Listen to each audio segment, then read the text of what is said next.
જય માતાજી, જય દ્વારિકાધીશ. હવે દરેક નવોદયના વિદ્યાર્થીઓનું આપણા આજે શરૂ કરીએ તે વિડીયોમાં દરેકનું સ્વાગત છે. આપણે જેમ પહેલા વિડીયોમાં કહ્યું તેમ કે રોજ આપણે એક એક ટોપિક મૂકીશું અને એના ઉપરથી જે વિદ્યાર્થીઓ મતલબ કે નવોદયની જે તૈયારી કરે છે અને અથવા તો ભવિષ્યમાં નવોદયની જે તૈયારી કરવાના છે તે દરેક માટે આપણે વિડીયો બનાવશું અને વિડીયો આપણે અપલોડ કરીશું, જેને કારણે જે ટોપિક છે એ તમે એકદમ ઇઝી રીતે શીખી શકો અને સમજી શકો. તો આજે આપણે ટોપિક લેવાના છીએ સમાનતા. તો શું છે?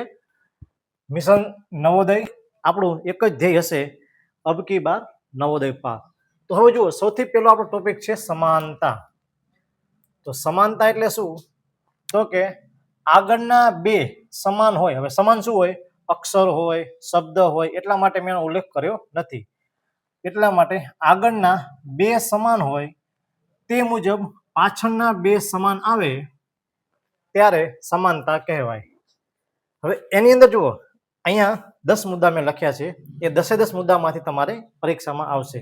જેમ કે અંકોની જગ્યા બદલવી, પછી સંખ્યાના અંકોનો સરવાળો કરવો, સંખ્યાના અંકોનો ગુણાકાર કરવો, પછી અક્ષર આગળ પાછળ કરવા, પછી વિરુદ્ધ અક્ષર અને શબ્દો, મતલબ કે એબીસીડી નો અક્ષર હોય તો એનો વિરુદ્ધાર્થી હોય, શબ્દ હોય તો એનો વિરુદ્ધાર્થી હોય, પછી વસ્તુ અને તેનો ઉપયોગ, વ્યક્તિ અને કાર્યસ્થળ, વસ્તુ અને તેનો ભાગ, મતલબ કઈ વસ્તુ શેમાં ભાગ ભજવે છે, એ શું કામમાં આવે છે, વસ્તુ કે વ્યક્તિ અને સ્થળ, કે કોઈ પણ વસ્તુ છે અથવા તો વ્યક્તિ છે કઈ જગ્યાએ હોય, કયા સ્થળે હોય, પછી ખોરાક, ઉપયોગ અને સ્થળ. ખોરાક એટલે કે કેનો શું ખોરાક હોય છે, કઈ વસ્તુ અથવા કેનો શું ઉપયોગ થાય છે અને કઈ જગ્યાએ થાય છે.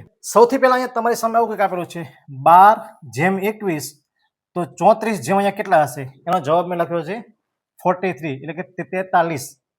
શા માટે? તો જુઓ, અહીંયા 12 છે તો એ પેલું શું છે? અંકોની જગ્યા બદલવી. તો અંક બદલી ગયા છે. આ 12 ની જગ્યા શું થઈ ગયા છે? 21. તો અહીંયા 34 છે તો એની જગ્યાએ કેટલા આવે? 43. પછી 15:51, તો 12:21. આ 15 છે, આ પાંચડો અહીંયા આગળ આવી ગયો, એકડો પાછળ ગયો. તો એમ 12 છે તો બગડો આગળ આવશે, એકડો પાછળ જશે. તો 12:21. એવી જ રીતે આમાં છે 38:83, તો અહીંયા અંક છે તે જગ્યા બદલી છે. તો અહીંયા 94 છે તેની જગ્યાએ 4 પાછળ હતા, એની જગ્યાએ 4 આગળ આવી ગયા, 9 આગળ હતા એ પાછળ ગયા. ઓકે, તો અહીંયા આપણો એક મુદ્દો આવી તે છે. પછી શું છે? સંખ્યાના અંકોનો સરવાળો. હવે આ સરવાળો કરવાનો છે. કેવી રીતે? જો અહીંયા 23:5 અને 41:5, તો કોઈ એમ કે ભાઈ આના પર સરવાળો કરીએ તો કેટલા થાય?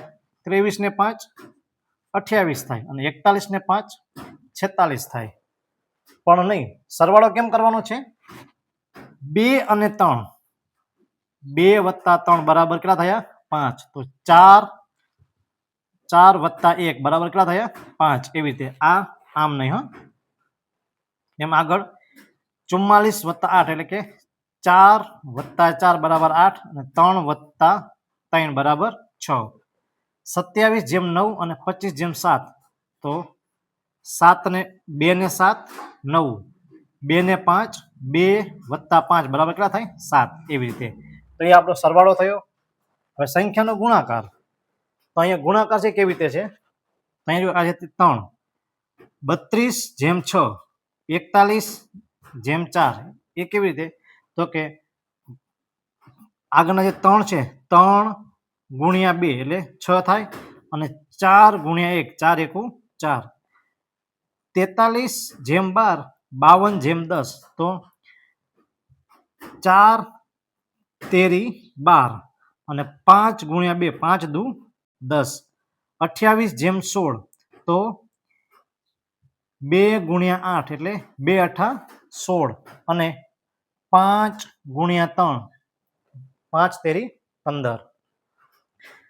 હવે આગળ આવીએ, અક્ષર આગળ અથવા તો પાછળ કરવા. હવે જુઓ, અહીંયા એ છે અને એ જેમ ડી, તો બી જેમ શું આવે જવાબમાં? તો એ, પછી બી અને સી. અહીંયા બે અક્ષર મૂકેલા છે, એ બી સી અને ડી. તો અહીંયા બી પછી સી અને ડી, તો અહીંયા શું આવવો જોઈએ જવાબમાં આપણો? ઈ છે એ મુજબ. પી તો ક્યુ, તો એ પછી શું આવે? ડાયરેક્ટ બી. પછી બી એફ, તો બી પછી કેટલા અક્ષર મૂકેલા છે જોવો જોઈએ? બી, પછી સી, ડી અને ઈ. તો અહીંયા કેટલા અક્ષર મૂકેલા છે? વચમાં 3. તો અહીંયા સી, ડી, ઈ, એફ. એટલે અહીંયા શું આવે જવાબમાં? જી. એચ જેમ એસ. તો અહીંયા જોજો કેટલા સંખ્યા છે? અહીંયા 10 ની સંખ્યા છે લગભગ.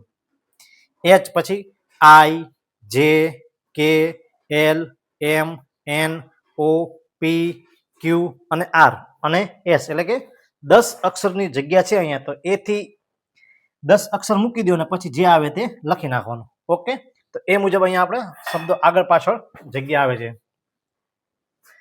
બીજા અહીંયા જોઈએ.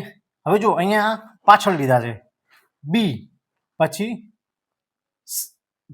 આ બી, પછી અહીંયા સી અને ડી. તો અહીંયા ડી, તો અહીંયા શું આવશે? ઈ અને એફ. મતલબ કે આપણે આ દિશામાં ચાલવાનું છે.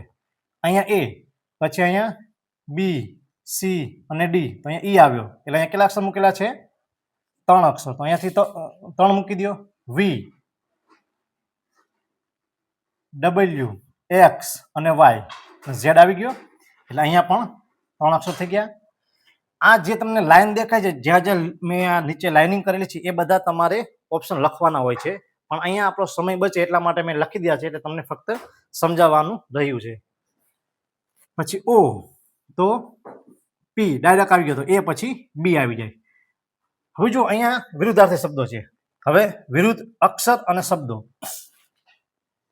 એ, તો એ પહેલો છે, તો ઝેડ કયો છે? છેલ્લો. તો એ જેમ ઝેડ હોય તો બી કેટલામાં નંબરનો છે? બીજો. તો છેલ્લેથી બીજો કયો આવે છે? વાય. સી અને એક્સ. તો સી એ પહેલેથી નંબર કેટલામાં છે? એનો નંબર આવે 3. સી, એ, બી અને સી. તો છેલ્લેથી જોઈએ ત્રીજો કયો આવે છે? એક્સ, વાય અને ઝેડ. અહીંયા ઝેડ આવે. તો આ કેટલામો નંબર થયો? છેલ્લેથી ત્રીજો થયો. તો એવી જ રીતે ડી, એનો કેટલામો નંબર છે? ચોથો. તો છેલ્લેથી ચોથો નંબર કયો આવે છે? આ ડબલ્યુ. ડબલ્યુ પછી એક્સ, વાય અને ઝેડ. ઓકે, અહીંયા આપણી એબીસીડી પૂરી થાય છે. તો 1, 2, 3 ને 4 થઈ ગયા. હવે એવી રીતે એમ અને એન. તો એવી રીતે ઊંધા કરીએ તો એમ અને એન. મતલબ પહેલેથી એમનો કેટલામો નંબર છે જોવો જી. એ, બી, સી, ડી, ઈ, એફ, જી, એચ, આઈ, જે, કે, એલ, એમ. 12 એટલે કે આનો અહીંયા 13મો અક્ષર છે. તો છેલ્લેથી જુઓ તો એન નો કયો થાય? 13મો થાય. કારણ કે એબીસીડીમાં કુલ 26 અક્ષર જ હોય છે. તો આગળથી 13 અને પાછળથી 13. હવે અહીંયા પાછળથી 13 લીધા છે. તો આગળથી 13 આવશે ને તો એમાં પણ એમ આવશે. એટલા માટે આ બંને વચ્ચે કેટલાનો ગેપ છે? 13 અક્ષરનો.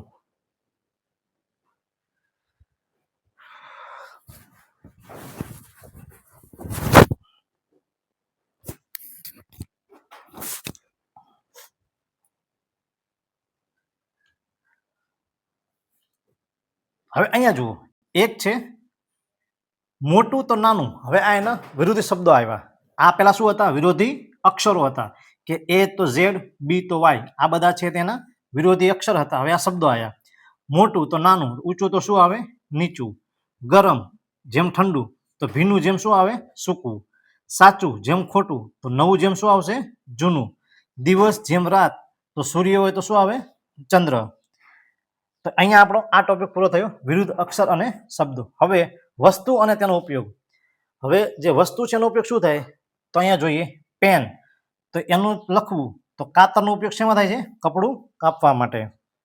આંખ એ શું કામ કરે છે? જોવાનું. તો કાન શું કરે છે? સાંભળવાનું. તો આંખ જેમ જોવું તો કાન જેમ સાંભળવું. પેન જેમ લખવું તો રબર જેમ શું આવશે? ભૂસવું. અને પગ જેમ ચાલવું તો નાક જેમ સૂંઘવું. ઓકે, આ જો આપણા વસ્તુ અને તેનો ઉપયોગ. મતલબ કે આપણી પાસે એ વસ્તુ હતી, પેન હતી તો પેનથી લખાય. તો રબર હોય તો એનાથી શું થાય? ભૂસાય. હવે આગળ આવીએ વ્યક્તિ અને એનું કાર્યસ્થળ. મતલબ કે કોઈ વ્યક્તિ છે કાર્ય કરે તો કઈ જગ્યાએ? શિક્ષક છે તો એ શાળામાં હોય. તો ડોક્ટર ક્યાં હોય? હંમેશા હોસ્પિટલમાં. તો અહીંયા શિક્ષક જેમ શાળા તમને આપેલું હશે અને ડોક્ટર જેમ હોસ્પિટલ આપણે લખવાનું હશે. ખેડૂત જેમ ખેતર. તો માછીમાર ક્યાં હોય? દરિયામાં. તો આપણો જવાબ શું આવશે? દરિયો. પછી અહીંયા જો એક બીજા અહીંયા છે લિંગ બદલાણી છે. આમાં લિંગના પણ સવાલ તમારે આવશે. જેમ કે સ્ત્રી જેમ પુરુષ હોય તો સિંહ જેમ શું આવે? સિંહણ. પતિ જેમ પત્ની હોય તો રાજા જેમ શું આવે? રાણી. હવે પછીનો ટોપિક લઈએ, કાર્યસ્થળ. એ આપણે જોવાઈ ગયો. વસ્તુ અને તેનો ભાગ, મતલબ કે કઈ વસ્તુ છે?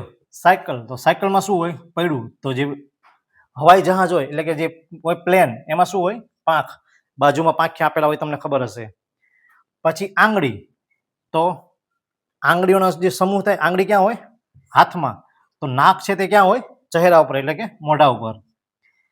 પછી ડાળી. તો ડાળીનો સમૂહ શું બને? વૃક્ષ. અને નાના નાના જે અંગ છે જેમ કે હાથ, પગ, આંખ, કાન, નાક, એ બધા અંગથી શું બને છે? શરીર. પછી જુઓ હવે કોણ શું ખાય છે તે, એ આપણે ખોરાકનો પણ અહીંયા જો, અહીંયા આવી ગયો ખોરાક.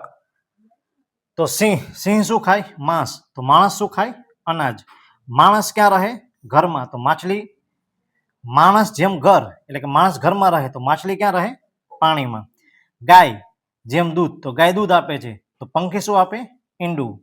વાહન જેમ રસ્તો, તો વાહન રસ્તા ઉપર ચાલે છે. તો જહાજ એટલે કે સ્ટીમર, હોડી, જે મતલબ કે મોટું હોય જહાજ કહેવાય, તો એ ક્યાં ચાલે છે? દરિયામાં.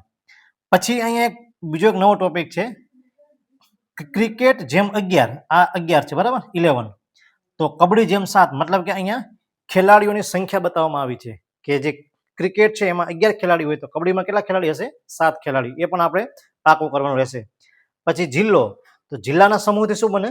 રાજ્ય. અને રાજ્યના સમૂહથી શું બને? દેશ. આ 10 મુદ્દામાંથી તમારે તમારે નવોદયની અંદર આ ટોપિક આવશે, સમાનતા વાળો. હજી એવા આપણે બીજા ઘણા બધા ટોપિક છે તે રોજ આવી રીતે એક એક ટોપિક શીખશું અને આપણે આગળ વધીશું. અને વિડીયો સારો લાગે તો વિડીયોને લાઇક કરો. જે તમારા મિત્ર સર્કલ છે, સગા સંબંધીઓ છે કે જેનું બાળક 5મામાં ભણે છે અથવા તો 5મામાં આવવાનું છે, તેને આ વિડીયો આપણે મોકલો. અને એમાં કમેન્ટ કરવાનું તો ભૂલતા જ નહીં કે અમે જે રીતે તમને શીખવીએ છીએ, સમજાવીએ છીએ, તે તમને સમજાય છે કે એમાં હજુ કોઈ સુધારા કરવા પડે એમ છે. તો અવશ્યથી દરેક લોકો કમેન્ટ કરજો. થોડો એક્ઝામ્પલ આપું કે જે ઉદાહરણ તમારે જાતે લખવાના છે. તો ચાલો દરેક વિદ્યાર્થી લખો જી. અહીંયા નીચે ઓપ્શન આપેલા છે. આ એમ જ માની લેવાનું કે તમારે નવોદયનું પેપર છે. જો અહીંયા પહેલો પ્રશ્ન છે, નીચે 4 ઓપ્શન આપેલા છે, A, B, C અને D. એ જ રીતે 17 છે. ઉપર પ્રશ્ન, અહીંયા તમારે જવાબ લખવાનો છે જે આવે તે, અને એની નીચે ઓપ્શન આપેલા છે. તો યોગ્ય ઓપ્શન પસંદ કરી અને તમારે જવાબ લખવાનો છે. તો ચાલો હવે આપણે ચેક કરીએ કે કોના જવાબ સાચા છે અને કોના જવાબ ખોટા છે. તે અહીંયા મેં દરેકના જવાબ છે તે લખી નાખ્યા છે. તો એ મુજબ તમારે હવે તમારા જવાબ મેચ કરી લેવાના છે કે તમે કેટલા જવાબ સાચા લખ્યા છે અને કેટલા જવાબ ખોટા લખ્યા છે તે. ચલો તો ઓકે. તો હવે દરેક વિદ્યાર્થી પોતાના જવાબ ચેક કરી લો જી કે સાચા છે કે ખોટા છે. જો તમને વિડીયો સારો લાગે તો વિડીયોને લાઇક કરો, શેર કરો, અને જે તમારા ફ્રેન્ડ સર્કલ છે એમાં દરેકમાં ને શેર કરજો અને કમેન્ટ કરવાનું ભૂલતા જ નહીં. ચાલો ફરી મળીએ છીએ હવે નવા ટોપિક સાથે અને નવા વિડીયોમાં. ત્યાં સુધી હું રજા લઉં. જય માતાજી, જય દ્વારિકાધીશ.